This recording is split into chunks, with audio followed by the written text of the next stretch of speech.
In honor of Nelson Mandela International Day, Burden of History proudly presents his story. Not just the legend, but the man, the sacrifice, and the global impact.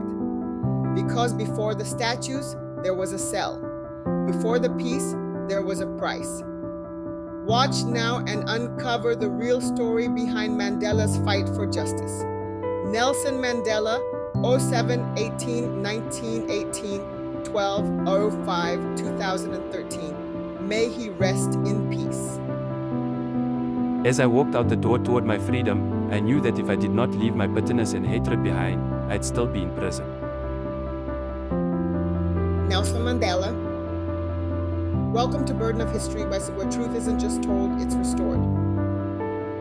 If you're new here, welcome. If you're a returning subscriber, thank you for coming back. And if you're not subscribed yet, well, don't make me call my ancestors. Let's get into it. Today, we're talking about the world's most celebrated freedom fighter, who the US government once labeled a terrorist. Yes, you heard that right. Nelson Mandela was on America's official terrorist watch list until 2008. Let's unpack that. Chapter 1, the freedom fighter they called a threat. In the 1960s, Nelson Mandela was leading resistance efforts against apartheid, a brutal racial segregation system enforced by the South African government. He wasn't a radical. He was asking for basic human rights, the right to vote, the right to live free, the right to dignity. But instead of support, Mandela and the African National Congress were branded as communists. The Cold War lens of the US didn't see freedom fighters, it saw leftist insurgents. So the Reagan administration backed the apartheid government in the name of anti-communism.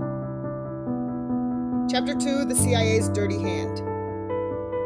In 1962, Mandela was traveling undercover organizing resistance. And suddenly, boom, he's arrested by South African police.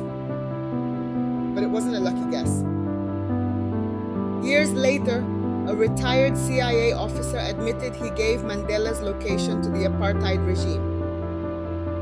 Yes, the same CIA that once tried to kill Fidel Castro with an exploding cigar also decided Mandela was too dangerous.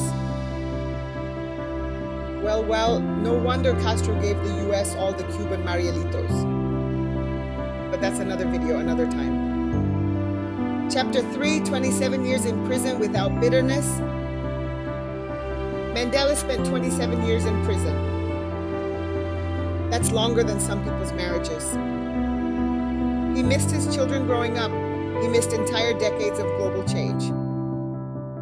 And yet, when he finally walked free, he didn't seek revenge. He sought reconciliation.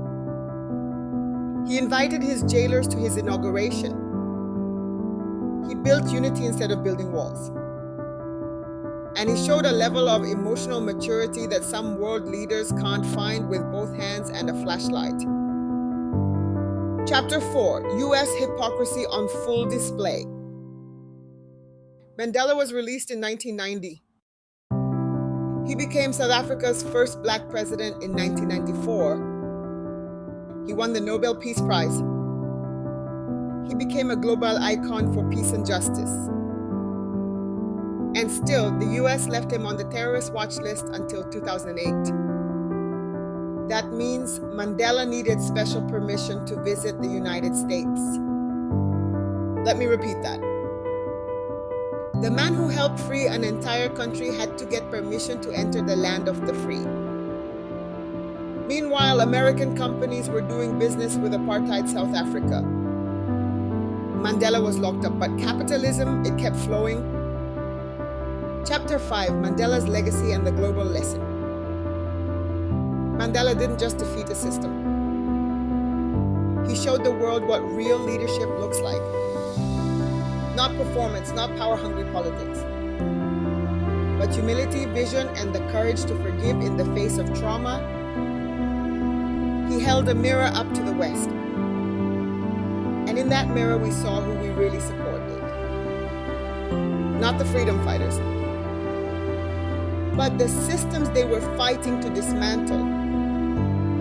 Authors note, when I first read that Mandela was labeled a terrorist until 2008, I had to pause. Because it reminds us that history isn't just about what happened. It's about who got to tell it and who got erased. Mandela told the world that dignity can survive prison bars, that justice can come without vengeance, and that being feared by the powerful often means you're standing on the right side of history. Call to action. If this video made you pause, don't keep that pause to yourself. Share it.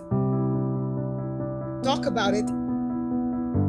Drop a comment below, because erasure doesn't happen in silence.